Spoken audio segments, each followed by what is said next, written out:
여러분, 어떤 냄비 사용하세요? 저는 되도록이면 주방 도구는 스텐이나 유리를 선호하는데요. 신혼 초에 구매했던 스텐 냄비 세트를 가스레인지에 사용했더니 바디 전체가 갈변하고 탄 자국이 생겨서 절대로 지워지지 않더라고요. 그래서 설거지가 편한 코팅 냄비를 더 많이 썼는데요. 코팅 냄비가 눌러붙기 시작해서 교체하면서 알아보니까 절대 사면 안 되는 냄비들이 있더라고요. 주방용품은 브랜드, 후기, 소재 꼼꼼하게 확인해야 되잖아요. 24시간이 모자라는 바쁜 엄마들을 위해서 시간도 돈도 절약될 수 있도록 제가 돌고 돌아 다시 스텐 냄비를 선택한 이유와 어떤 냄비를 사야 되는지 핵심만 정리했으니까 끝까지 시청해주세요. 제가 스텐으로 완전히 돌아서게 된 계기는 후라이팬 때문이었어요.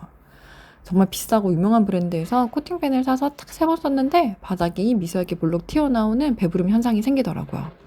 와, 이러면 진짜 계란 후라이도 잘 안 되고 화딱지 나잖아요.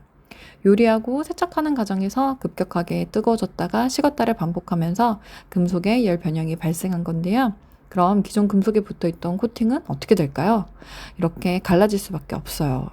눈에 보이지 않는다고 이런 냄비로 요리한 음식을 내 아이에게 먹인다고 생각하니 너무 끔찍하더라고요.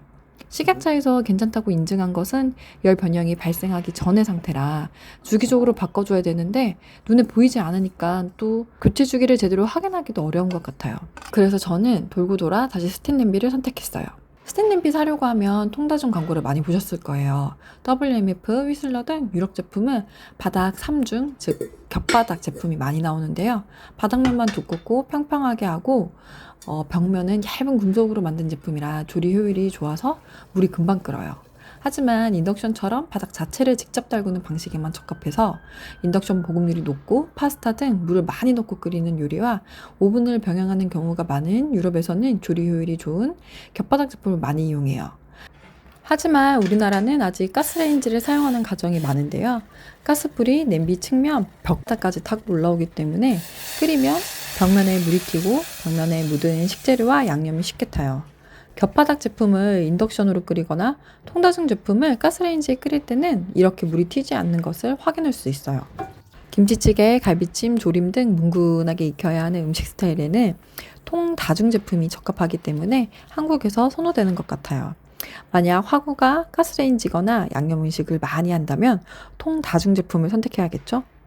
보통 스테인리스는 위생적이라 좋은데 자체 열 전도율이 조금 떨어진다는 아쉬움이 있어서 우리가 흔히 보는 통 3중은 스텐과 알루미늄을 세 겹으로 겹친 형태고 통 5중은 알루미늄 합금층을 추가해서 열 효율을 극대화한 제품이라고 보면 됩니다. 이런 제품들도 냄비에 열 변형이 생겨서 바닥이 불균형해지면 인덕션 3번과의 접촉력이 줄어들어서 열 효율이 확 떨어지게 되기 때문에 제품을 고르실 때는 다소 무게감이 있더라도 통다중 기준으로는 벽면까지 두께가 최소 2.5T인 제품, 그리고 벽바닥 제품 기준으로는 6T, 몸통 두께는 0.8T 이상인 제품이 좋아요. 스텐 냄비는 부식이 안 되는 줄 알고 있는 분들이 많은데요. 정확하게는 부식이 강한 거지 100% 부식이 되지 않는 건 아니에요. 조건 등에 따라 부식 가능성이 생기는데 특히 중국산 저가 제품의 경우에는 특별한 환경이 아니라도 시간이 지나면 이렇게 부식이 발생해요. STS316은 몰디브덴을 추가해서 내 부식성을 높인 건데요. 사실 요리라는 게 염분이 매우 높은 환경에 장시간 있는 게 아니다 보니까 상공사 정도만 사용해도 충분한데요. 마케팅 및 프리미엄화 등 때문에 업계에서 많이 사용하는 것 같아요. 개인적으로는 김치통이나 장아찌통 등에는 316 스텐9을 사용해 비용을 지불해도 괜찮은 것 같아요. 세트로 할인율을 높이는 건 전형적으로 객단가를 높여 파는 마케팅 방법이에요. 솔직히 집밥 요리 해서 먹는 게 아이들에게 건강한 요리도 먹이고 식비 좀 절감해 보려는 거잖아요. 초기 비용이라고는 하지만 식비 몇만 원 아끼자고 이런 비싼 제품을 다 사야 되는지 잘 모르겠어요. 그리고 냄비 세트를 구매해도 놓을 곳이 없어요. 냄비가 무게감이 있다 보니 하부장 공간은 한정되어 있고 냄비 놓을 만한 곳이 부족하더라고요. 그래서 제가 꼭 필요한 구성을 알려드릴게요. 왜 꽃게, 양배추, 콩나물, 감자 등 은근히 찜소 쓸 일이 많잖아요. 그래서 예전에는 이런 찜기를 사용했는데요. 실리콘은 하단부가 변색이 되기도 하고 스텐망 찜기는 설거지가 너무 번거롭다 보니까 찜기를 잘 사용하지 않게 되더라고요. 그래서 이런 찜솥은 꼭 필요한 것 같아요. 사실 스텐펜은 예열부터 사용하는 법이 좀 귀찮고 어렵잖아요. 저도 결국 포기했거든요. 근데 웍은 또 얘기가 다르더라고요. 요즘 김치볶음, 잡채 같은 건 다 웍으로 끝내고 있는데요. 확실히 넓고 깊어서 재료를 듬뿍 넣어도 밖으로 안 넘치니까 요리할 맛이 나더라고요. 냄비가 꼭 하나만 있어야 된다면 저는 편수 냄비보다는 양수 냄비가 좋은 것 같아요.